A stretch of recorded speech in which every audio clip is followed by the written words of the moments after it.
Jonathan Alexander is Chancellor's Professor of English and Informatics and Associate Dean of Undergraduate Education, the author of numerous books on rhetoric and composition, but I will itemize the ones that might have more bearing on today. Bisexuality and Transgenderism, Intersections of the Others was published in 2004.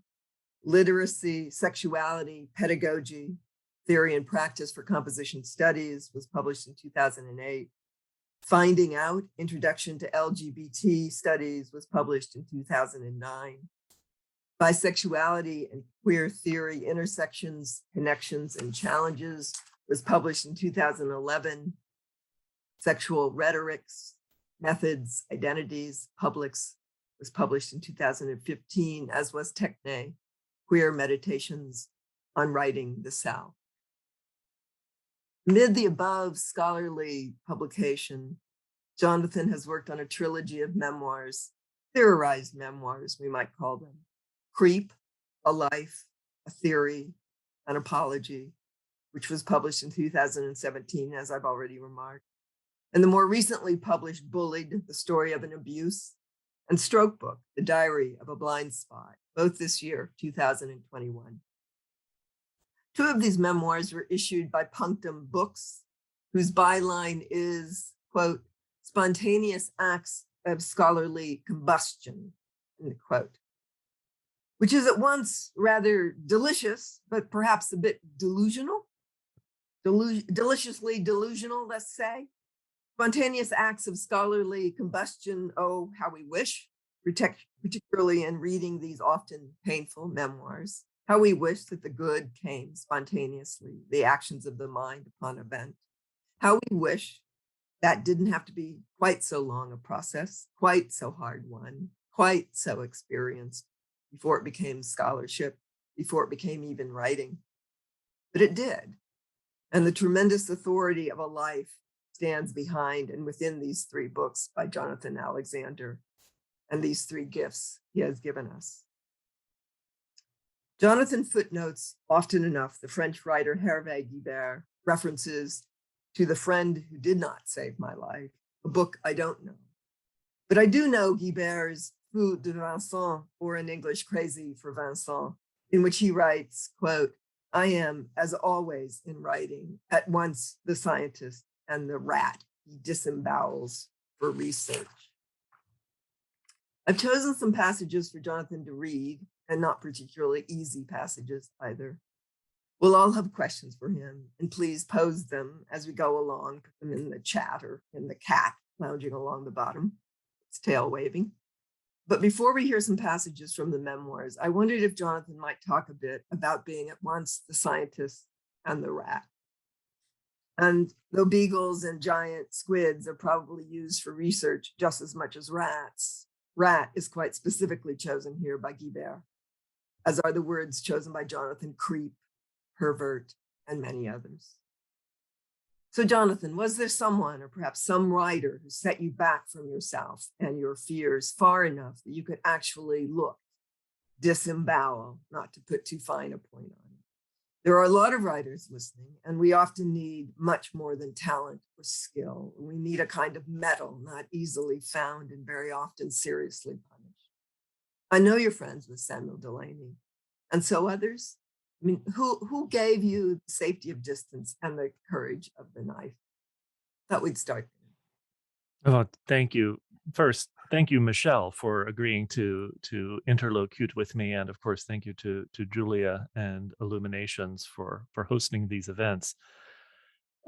You've already mentioned Hervé Guibert, who is someone I've been following for a few decades now in his posthumous life, and I'm so glad that his works and many more of his works are finally being translated into English, and so many amazing experiments in self-dissection are available to us.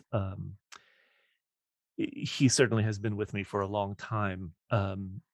David Wojnarowicz as well, the artist and the writer who wrote Close to the Knives, about the pain, not just of growing up queerly, but also of encountering all of the incredible indifference, right? Or just not just indifference, but active hostility to people suffering from HIV and AIDS during the 80s and early 90s, the time when I was growing up and coming into my own sexual awareness under the sign of Reagan's America, under the sign of homophobia, expressed primarily through hostility around HIV and AIDS.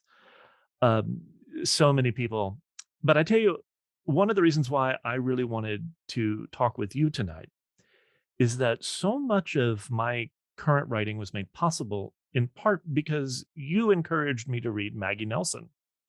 And it might have been several years ago when you said, there's this new book by this poet, Maggie Nelson. It's called The Argonauts.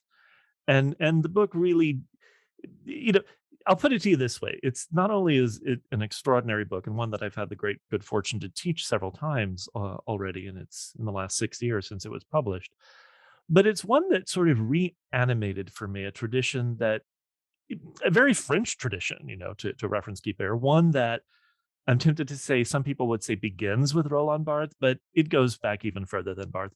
But Barthes may be one of the most interesting practitioners of it in French post-structuralism. The idea of you may be most dissect or most able to dissect by first allowing the fragments to fall where they may. And so much of Barthes' late writing, so much of what Nelson offers us in her writing, so much of what Guibert offered in his writing, it's allowing the fragments to speak as fragments. And that freed me. That tradition freed me from having to tell a coherent narrative, a linear narrative, a chronological narrative, even. You yourself, Michelle, write in your amazing introduction to Butcher's Crossing by John Williams about the tyranny of genre, right? Which is something I think that you took from Williams himself, and I think that that's right.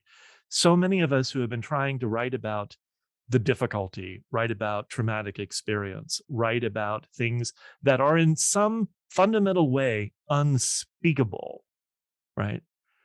Often suffer under the tyranny of genre. We suffer under set narratives. We suffer the telling of the tale that can't really be told in the forms readily available to us. So this fragmented, this tradition of the fragment that Barthes gives us, that Nelson gives us, that Guibert gives us, really allowed me in my own writing to come at the unspeakable in just bits and pieces, in small ways, to if I can play with myself, to creep up on it. Oh, I think someone's muted. Sorry. I think Julia muted me, so that answer went in many different directions. And I certainly didn't expect to be mentioned in that response at all. So thank you. That's very generous of you. But absolutely. And I was wondering with the Guibert too, it's also the Europeans have no issue with an intellectual project being front and center. And so much American writing insists that somehow the intellectual project be somehow not there or not be in evidence. It does seem to me that you took some license there. But my question was really, you're particularly brave about the physical body and about the appetites of the physical body and desire. And I just find it quite striking how brave you are. And I was just wondering at times, because I think you are under an added burden of the disapprobation of an entire culture, right? So where do you find the mettle to just, come out from under that and say, my desires are not pathological? I don't think I've come out from under that burden quite yet. Quite yet, but I mean, but in the writing, anyway, so that's where I was But Yeah, no, it's a great question. I mean, after a while, part of it is getting older, right? I mean, almost all of these books, my whole turn to creative nonfiction really takes off as I approached 50, and now I'm into my 50s. After a certain point, you're like, well, if I'm not going to do this now, if I'm not going to talk about the things that are really important to me now, I'm never going to do it. So there definitely is the pressure that one feels inside to finally just get on with it.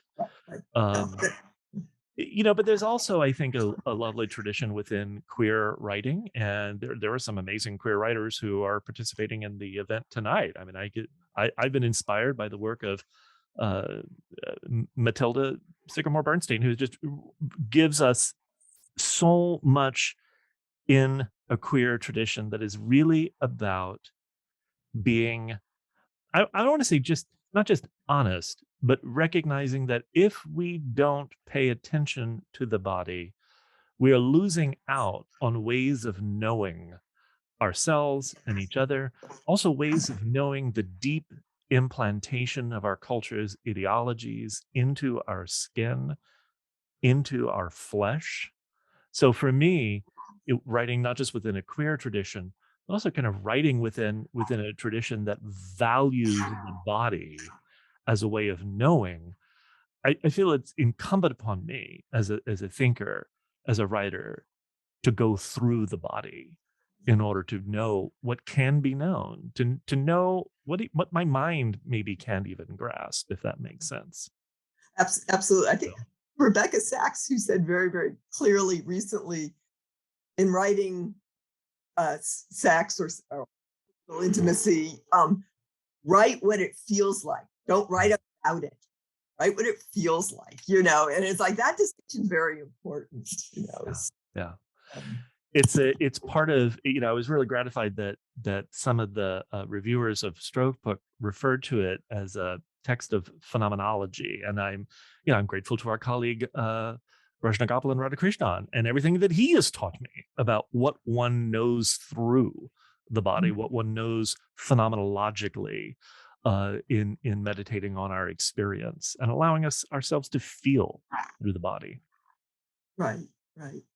Well, and as a woman, I hear it differently too. Mm, So I think mhm. that's been such a huge discount. Um, It's a feminist tradition, right? Yeah, there's so no doubt. Yeah. yeah. So let me just comment on one more thing in you writing Mm, these memoirs, and that is the license to constellate. Uh, mm, and to I often beg people writing things, don't sit there and referee it. You don't even know what game it's playing yet. Stop refereeing it, just write it. yeah. You don't need to know what it is. And I always make this joke, Truman Capote was not sitting there going, I'm writing true crime, I'm writing true crime. He was writing, In Cold Blood. He was not writing a genre. Yeah. So but that license to constellate and to actually find a form that accommodates the way your mind and your body works Mhm. um, is so important, it seems.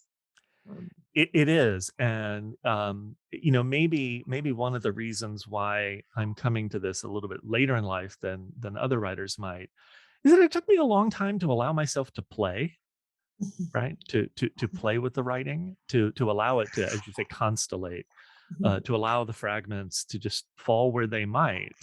And as you know, we hear all of these wonderful stories about writers. I mean, I grew up, as a kid, being taught all about Eudora Welty and how Welty would sit with a great Southern writer, right, who should sit with scissors and paste, and she would cut up her paragraphs, and then constantly rearrange them. And any story might be a reconstellation of numerous paragraphs having been moved around numerous times. And I'm sorry to say, it took me 40 years to realize that that's actually a really good idea.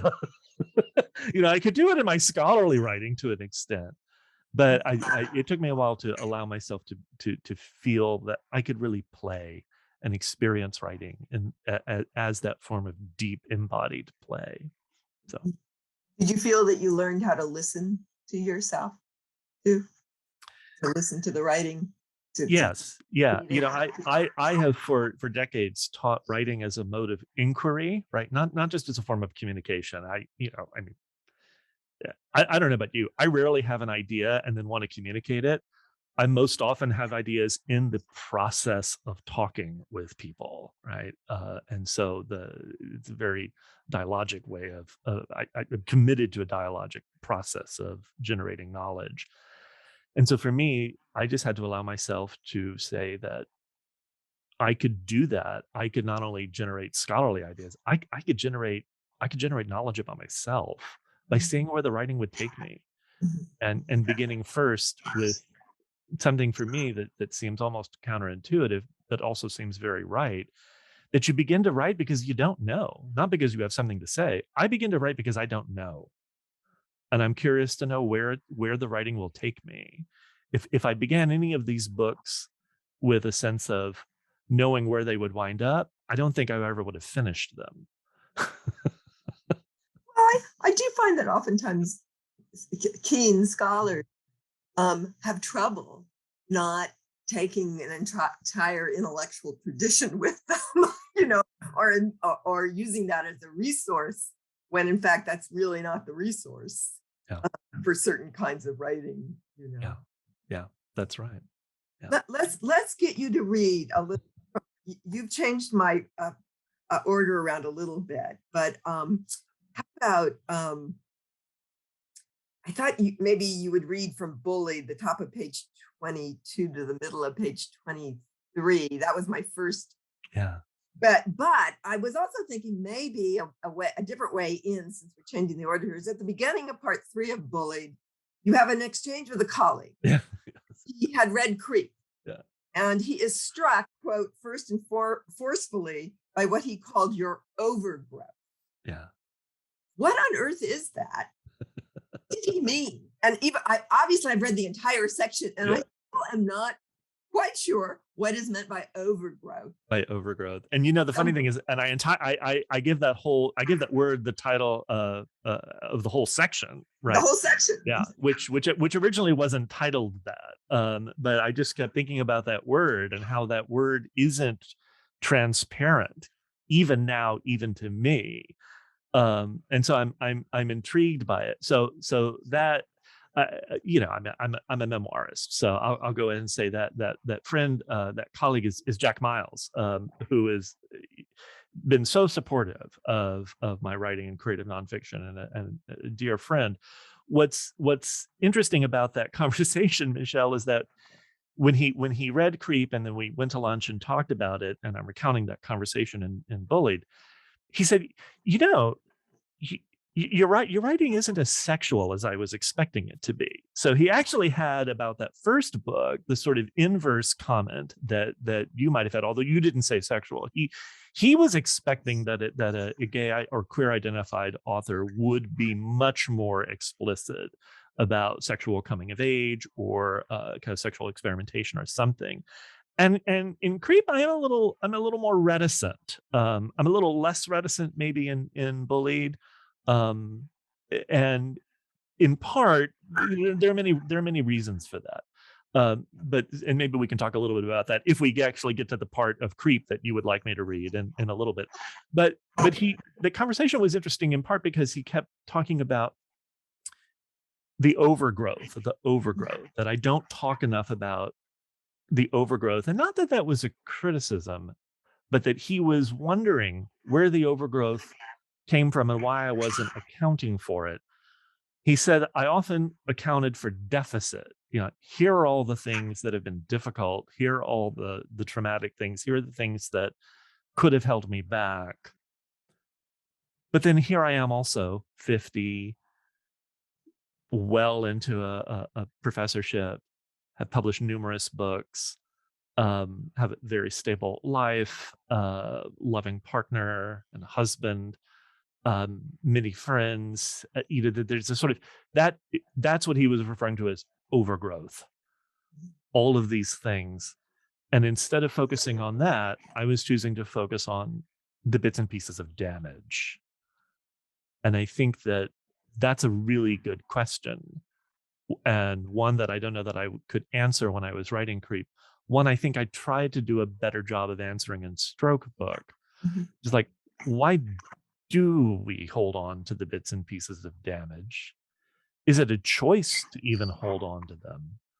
And why are why are they the things that seem to persist despite the overgrowth, when you can look at everything? And because generally I look at my life and I think, wow, my life is perfect even when it's not. I have a tremendously privileged, fortunate life. Um, and yet all the things I write about are really dark. It doesn't mean the damage goes away. No, exactly. It You doesn't. still are who you are, you know, and Exactly. That's right. And I've been thinking a lot about the philosopher Catherine Malibu, and her thinking about plasticity and destructiveness.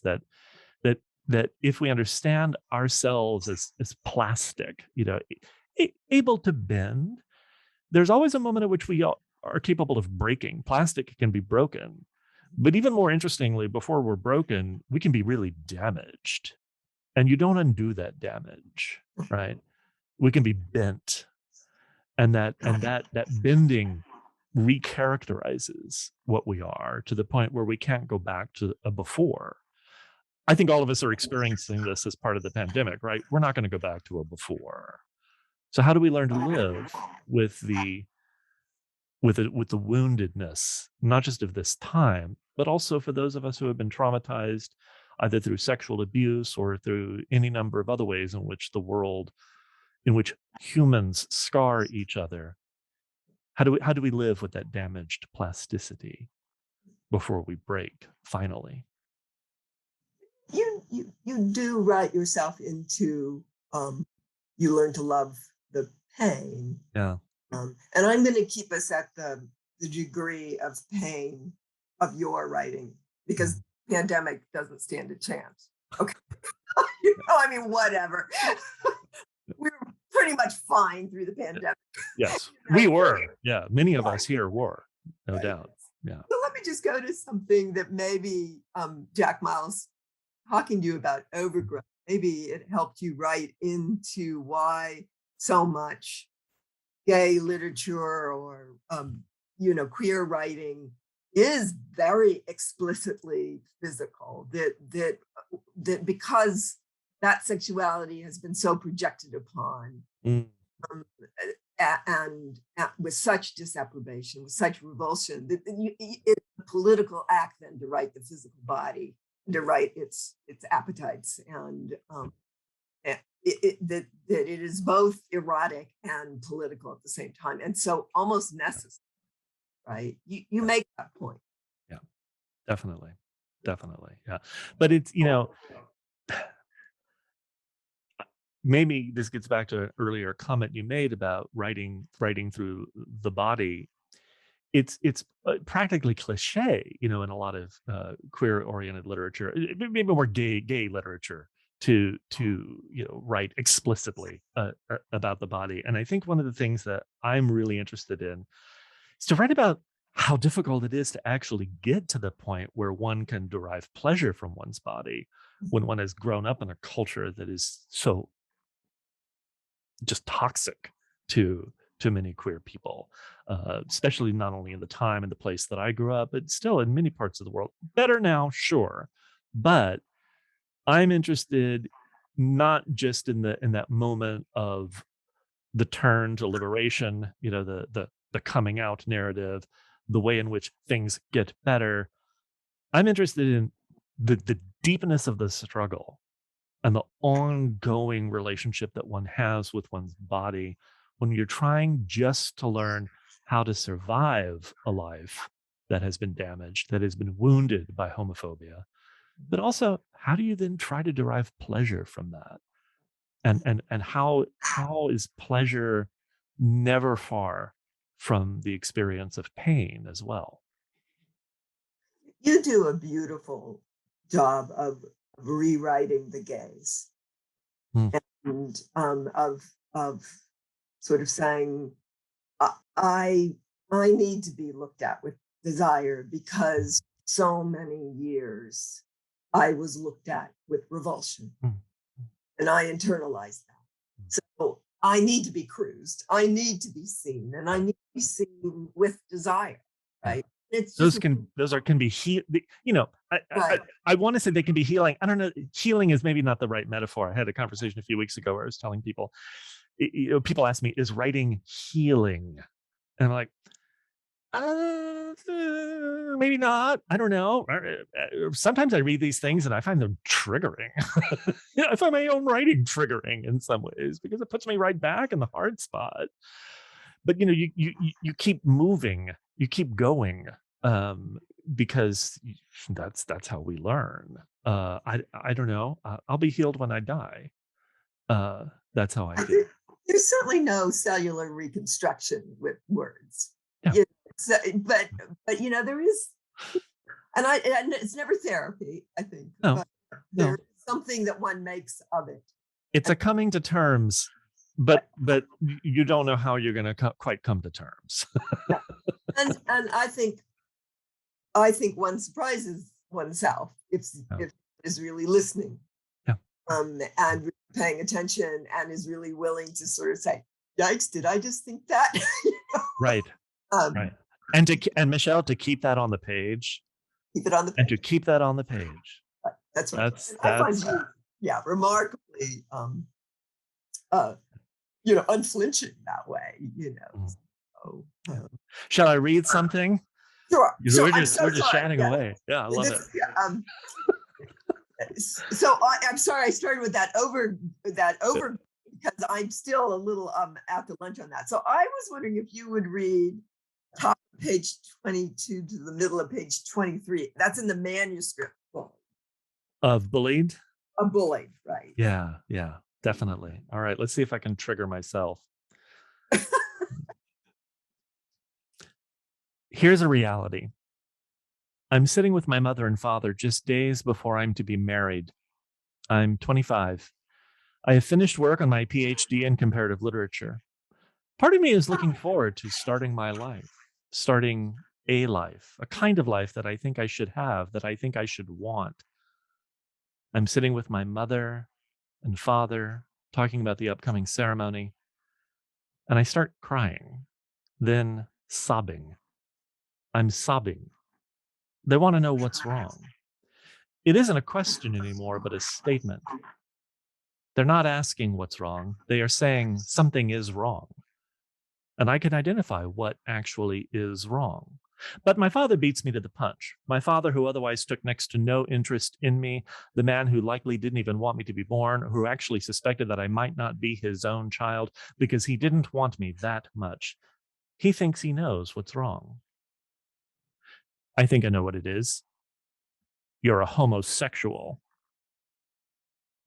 I'm writing this sitting in a coffee shop, tapping away on my laptop, writing, and looking up to check out the cute barista, the boy who doesn't mind flirting a little bit, the college kid at the school down the road today wearing cute little densely patterned socks, sneaking out beneath the rolled ankle cuffs of his jeans. I've never seen him without his jaunty baseball cap. I wonder what his hair is like, his black hair. My uncle had black hair. I return to my father, the man who didn't want me, offering me one of the truths of my life. You are a homosexual. Well, you're close, I said. I think I was molested by Uncle Glenn, and it's given me these thoughts, these feelings. I don't know what to do. That was as close as I could get to the truth at the time. My parents don't seem that surprised. I was always a weird child, introverted, bookish, bullied, a target, called faggot, gay, queer, homo, constantly, incessantly. How can so many people be wrong? I was otherwise good, a churchgoer, a good boy, but quiet, shy, bookish, more comfortable with my books, my classical music than other people, other boys, other men my own age. I desperately did not want to be gay. That became the organizing truth of my 20s in South Louisiana in the early 90s. How do you deal with such a truth at such a time and such a place? Well, you find a backstory. In my case, I knew the backstory. I was convinced of it. I was molested by my uncle as a child, the only uncle I really knew. My mother's brother, who had moved to New Orleans with her when they were just children, he was gay. He had a partner. We grew up knowing him and Michael before he died of cancer when I was just a kid, 12 or so, as I was entering puberty myself, just on the verge of having my first thoughts, my first sexual thoughts, bad thoughts about other boys, right when the bullying became intense, severe, terrifying. Terror. Bullying is terror. Some kids protect themselves from their own thoughts by torturing others. Some other kids are the terrorized, the tortured. Thank you. There's so many aspects of that passage to hit on. Somebody in the chat saying, wow, and I know.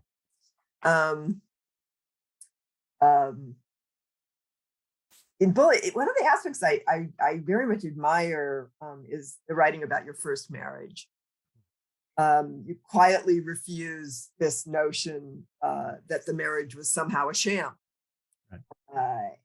that you were in the closet. I love that. People are complex and multitudinous, and lives are long, and people are many different things within that long life. Right. So we Yep. talk a bit about that, and then we'll go to that passage. No, absolutely. You know, I mean, it's so interesting because we talked earlier about the genres, the tyranny of genres, and definitely one of the narratives that I've had to work against a lot is this notion of, oh, well, you were married before your husband, you were to a woman, and the question, did she know? Like, well, yeah, we kind of had a crush on the same guy at the restaurant we worked at. Yeah, yeah. I mean, it wasn't a huge shock to her, you know. I mean, we fell in love like people do. We were young. We both needed to get out of Louisiana, and we helped each other get out of Louisiana. It's what we did. It's how we helped one another. And we had the good sense to leave one another as an act of love when that relationship needed to change and we needed to be able to build lives with other people. So is that a sham? No, that relationship saved my life, and I like to think it saved her life too. And what greater gift to be able to give someone than to experience pain, to experience a kind of suffering, but also to experience the ability to help one another and help one another out of a situation and into the rest of your life. That's deep love. And so part of how part of the writing, you know, is resisting these ready-made narratives that are given to us about the kinds of lives we have, when in fact our lives are, you know, I, I don't know.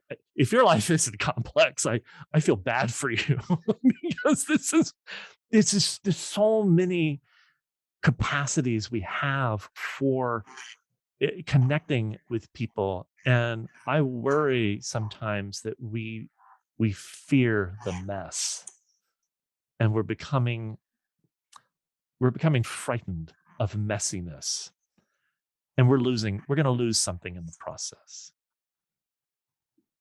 So, So funny, I use that word mess in workshop. yeah. Mess. You don't have to explain it. Just write it. Get all of the forces at work, you know. So do you mind? Rada actually asked a lovely question in the chat that I feel like addressing. Michelle, this is your show. I don't want to derail you. No, please. I am just so incapable of the cat. So the screen, the messy screen we have. Rada asks, when you were revisiting the traumatic past, are you reliving or witnessing or both? I do like okay, so there's several things happening here. I like the idea of witness, and I think part of why I write is to bear witness to a complexity of life that I think sometimes gets pasted over. I think it's important for us to bear witness not only to the complexity of our lives, but also for me, it's about recovering a particular time and place. I am so grateful that so many younger queer people aren't going to go through what it is that I did, um, but I want them to know about it because we could go back. There's no guarantee, that our current dispensation will stay the way it is. It could get worse. It could go back. So that's important to bear witness to the damage at our heels, as it were. Um, I don't think it's reliving it. I don't think we can relive. I'm very Proustian in this sense. The beignet might trigger all sorts of associations, right? And yet, I don't know that that's reliving. I can't relive. In fact, I find myself writing about the same set of scenes over and over again. I've written about my uncle now in 4 different books, and in part because I'm constantly re-experiencing that relationship and what he meant to me and how I understand. Because I've constantly told different stories about him as a way to tell a story about myself. So I don't know that it's reliving as much as it is the writing about it over and over again is re-experiencing, reinterpreting, readjusting my own understanding of him and thus of myself. One A, of the a difficult thing that I only came to me a few weeks ago in conversation with people is that I'm almost ashamed to admit it, but sometimes this is revenge writing, which is an odd thing to say, but it seems right that sometimes, and maybe revenge, I mean holding accountable, right? I don't want to damage people who have harmed me, but I want to set the record queerly straight in some way. I want to be able to tell a story that was not allowed for me to tell when I was undergoing it, and in a way that is kind of taking revenge on a past. And a past that in some ways I feel was denied me or robbed from me, the kind of experience of my youth that I couldn't have. But that's complicated.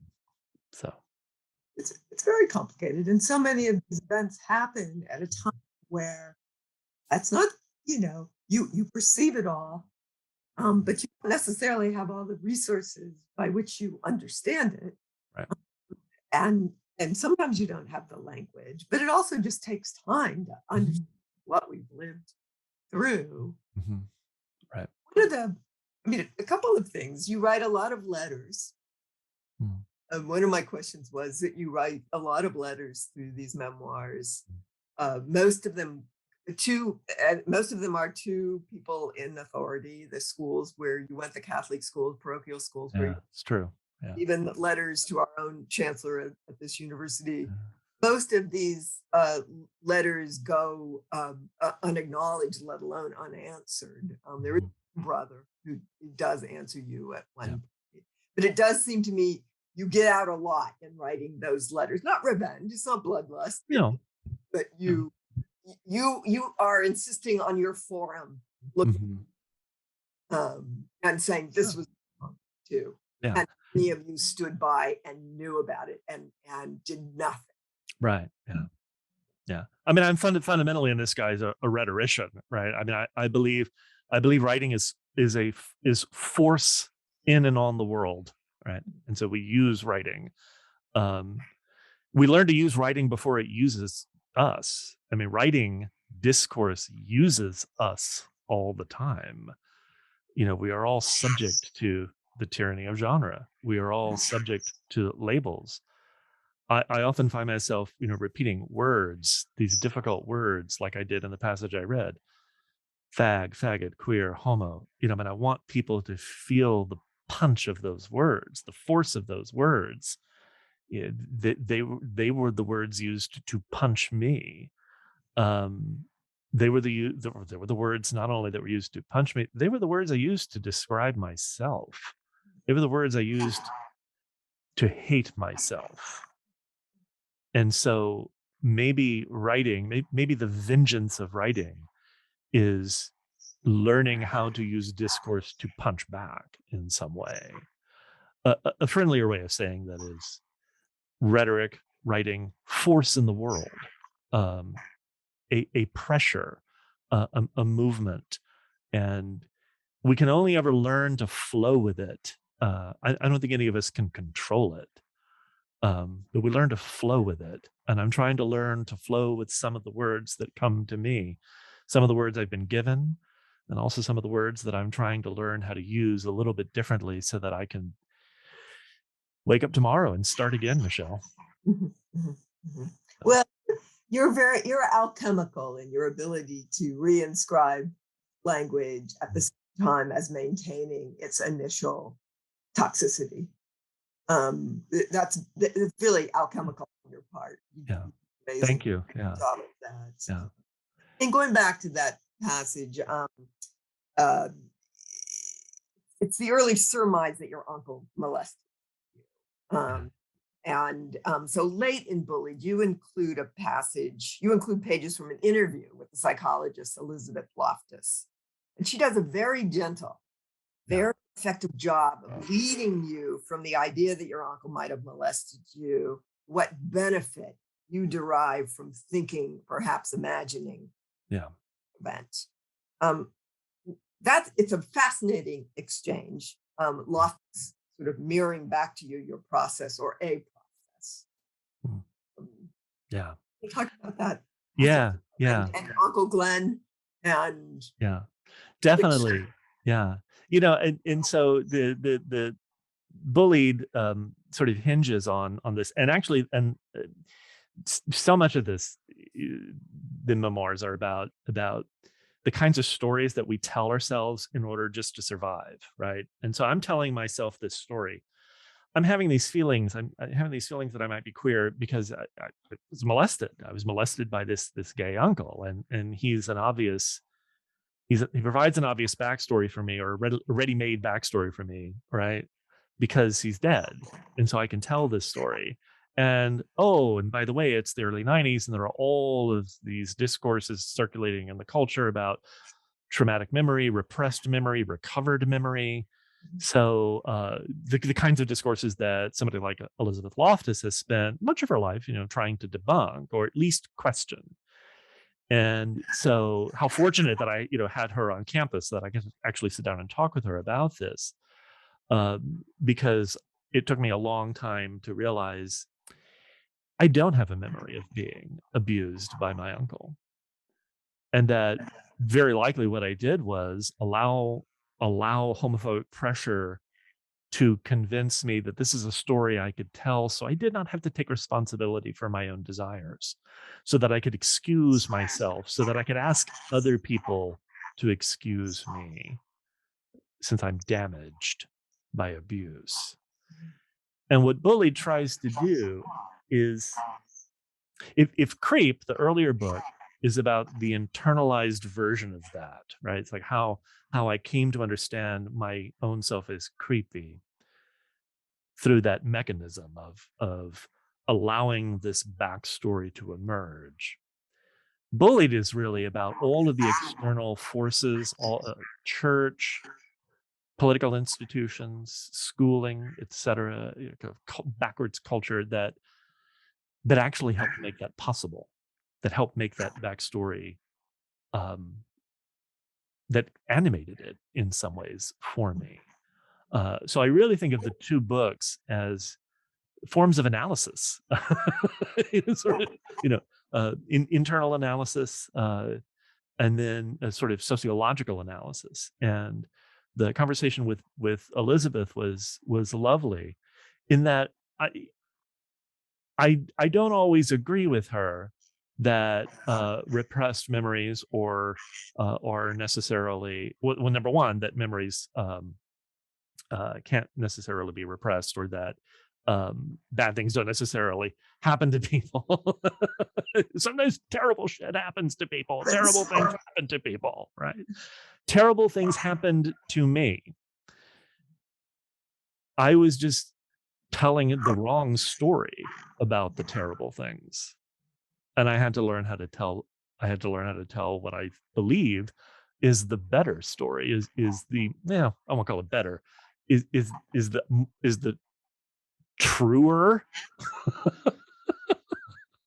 the more honest story. Um, Maybe the story that I hope will actually help other people, uh, if they're able to read these books. So, does that get at Well, what you're thinking about?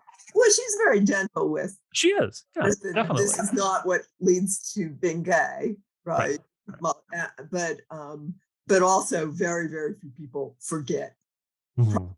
it's not actually our usual physiological or psychological response to trauma. Right, Quite the right. opposite. So, but Yeah, not, so but but I also think you loved your own. He was the one yeah, that was openly gay yeah. in your life, and his partner Michael. Mhm. Um, so it's just another place where I think you're amazingly um, unguarded in Mhm. ability to just meet up with your own process. Thank you. Yeah, yeah. That was a powerful relationship, and in other venues, I write about how I wonder what my life would have been like if he had survived, right? If he had survived cancer, if he could have been a sort of surrogate gay father for me in some way. It's Mentor. I yeah, mean, yeah, he had been in a long relationship yeah, with. yeah, Anyway, it's yeah, well. I know we're running. So should we yeah. read a little from Stroke book? Okay, very, very quickly, if Julia will allow it. Okay. Well, So, are there other? I mean, maybe there's questions there that we have 10 minutes by my yeah, one. yeah, But And let's definitely hear a little bit from Stroke Book, and Jonathan, maybe just yeah. Let me a let me minute about what Stroke Book is. Yeah, so Stroke Book is sort of the unexpected book. Not this is not the book I was anticipating on writing. I The wrote Bullied unexpected stroke. like a stroke, often a stroke of luck. I don't know, just a sort of unexpected happening that I had finished a draft of Bullied in early 2019, and in later in 2019, I did have this unexpected health crisis, and it offered me an opportunity to use writing to think about where do a lifetime of certain kinds of habits, eh, eat maybe eating the wrong kinds of foods as a form of self-soothing, maybe not exercising as much as I could have. What are the kinds of ways in which our own habits are shaped by experiences, by trauma, and how do they become manifest in these moments? So queers are often, where I grew up, AIDS was definitely God's punishment for homosexuals. And so it was very hard for me when my stroke happened for me not to imagine I'm somehow being punished. I've somehow deserved this. And the difficulty is that, well, some of my habits were not necessarily great. But where do they come from? What is the longer genealogy of how one imagines, how one lives, how one practices a life? And so I try to connect these dots. So I'll read just quickly from a passage in that book. Patient is a gay man. This fact doesn't appear on any of the documentation, but I write it out anyway as though a part of the case study. At first, this will not seem a particularly relevant part of the story. Not one of the various doctors the patient sees seems to care that his partner, the man who is accompanying him, asking questions, staying the night, is in fact a man. Not a woman, a man. So it can likely easily be assumed that the patient is gay, though no one will ask if he is. It is not deemed relevant. There's at least someone there who can help take care of the patient once he's discharged. The sex of the individual no longer makes any difference. But perhaps it does, secretly, to someone who is helping the patient, such as a doctor or a nurse or an orderly, someone who harbors inside a homophobic thought or a feeling, who internally disapproves but knows that this disapproval is no longer so widely shared that it can be assumed to be part of a communal value system. Too bad, but that's the way some things go. So whoever this might be just keeps quiet. They will not readily tip their hand. Not right now, perhaps in the past, but not now. But positively, over and beyond these thoughts of bias and secret discrimination, the patient's sexuality doesn't seem important. Other questions are asked: age, health, exercise regimen, diet, medications, medical history, family history. Married? Yes, but the sex or gender of the spouse doesn't matter, not explicitly. Unless it does, the patient begins to think. Not immediately, but maybe it will. And in fact, we speak too soon. Evening comes and the nursing staff changes. The large, hunky white nurse, Matt, is rotating off duty, and another one, a chunky white woman, comes in to introduce herself.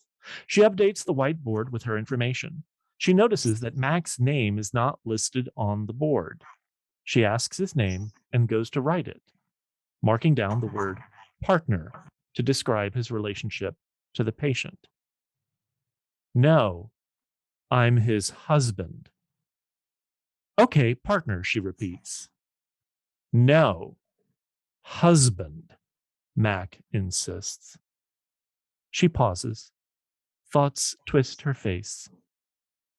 Okay, yes, I'm going to write husband. Mac doesn't thank her. He can't wait for her to get out. He's wondering if she didn't want to pay attention to him because he's Latino, part Native Mexican. Whites don't always have to listen to those people. Perhaps she sees me and thinks, okay, I'll do this for the white guy. We'll never know. The patient watches all of this and doesn't seem to respond. He's already encountered enough shock today. This bit of haggling is just too much, the icing on the cake that tips you into a diabetic coma.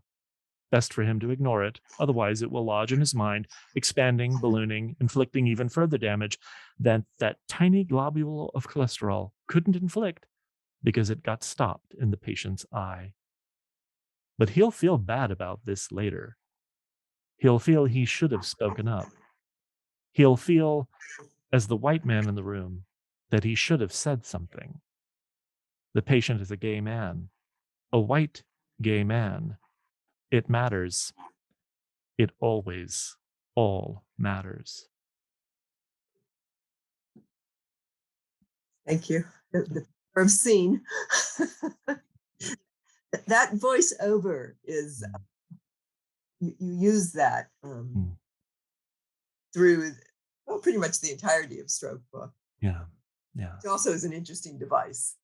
Yeah, it was an interesting trick that I just sort of, that it kind of happenstanced upon. I think in some ways all contemporary sex writing, particularly queer writing, is deeply indebted to sexological research at the end of the 19th century. You know, there's people like Havelock Ellis and others who interviewed wide variety of people and started taking accounts of their sexual lives, their intimate lives, their erotic lives, their dreams, etc. So this is some of our culture's first real expansive documentation around sex and sexuality.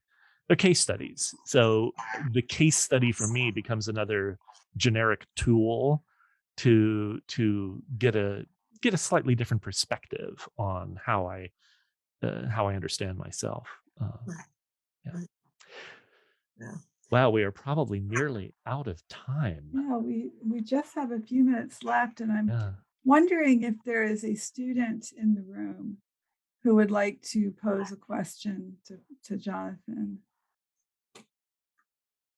We've got some great commentary in the chat, but it would really be nice to hear from one of our students.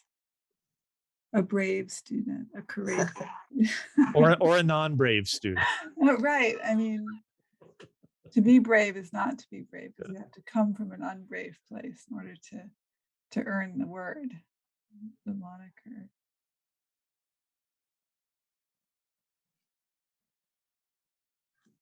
May I just read a quote? Yes. Jonathan Zen with Stroke Book, because it's so succinct. And quote, a pressure that the queer ill contend with is feeling at fault for their condition of having somehow chosen illness as punishment for their queerness, however subconsciously. Just so painfully and succinctly put. Trace is not a student, but thank you so much, Trace, for coming. I appreciate that. So, and Rachel, thank you for your comment about intersectional privilege. I think of that all the time, in part because my husband doesn't let me not think about it. So, Hi, Mac. Wow. I was going to get you to talk about. There's a reading list to be derived from reading all three of these books. That's incredible. oh well. We should have put that in the chat. So. Oh, a reading list. Yeah, go read some Hervé Guibert. Yeah, I absolutely agree. Yeah. Crazy for Vincent is wonderful. That is a wonderful book. And also To the Friend Who Did Not Save My Life, which is his book about his own slow descent into death from HIV. He also writes powerfully about the last days of Michel Foucault, who died of AIDS. And it was a very controversial move when he wrote this book, not long after Foucault died. Many of Foucault's friends thought that it was a real betrayal of the philosopher's last days. But it gets to what we talked about right at the very beginning, Michelle, which is then Guibert felt it, and I can only write in his shadow, which is there are difficult things we need to talk about and difficult things we need to write about, and I hope I have the courage to continue to write about some of the difficult things. I don't always feel like I have that courage, but well, I was going to ask you if you felt there was a change. From you and I both admire Edmund White's, particularly those first two books, right? A Boy's Story, The Room is Empty, but those are painful books, and if we've had an evolution. But we're out of time, I guess. So we are, and there is a question here about how to get your books, and just doing a quick search. Your academic books come up quickly, but your memoirs much less quickly. So they're in the chat. They're new. Yeah. So Stroke Book is from Fordham University Press, and I encourage people to order directly from Fordham. Both Creep and Bullied are from Punctum Press, which you can easily Google, and I encourage you to order directly from them. Mac will absolutely detest it if I say that they're all available through Amazon, so I did not say that. But you can also get these things through independent bookstores like Powell's. So, but I do encourage people to order directly from the press. Fordham offers some really good discounts, and Punctum is an open access publisher. So if you want to read online, you can actually download the books for free. But you can also buy. They make handsome copies, so handsome books. So you can also order if you prefer a paper book. So. Well, it is 6:00 p.m. And this was one of the most moving and revelatory of our conversations, partly because Michelle did such a beautiful job preparing and took the work and the questions raised by the work so seriously. Jonathan Alexander is just such a special person and talented writer, and gives so much of himself. And so this was really just a fantastic conversation.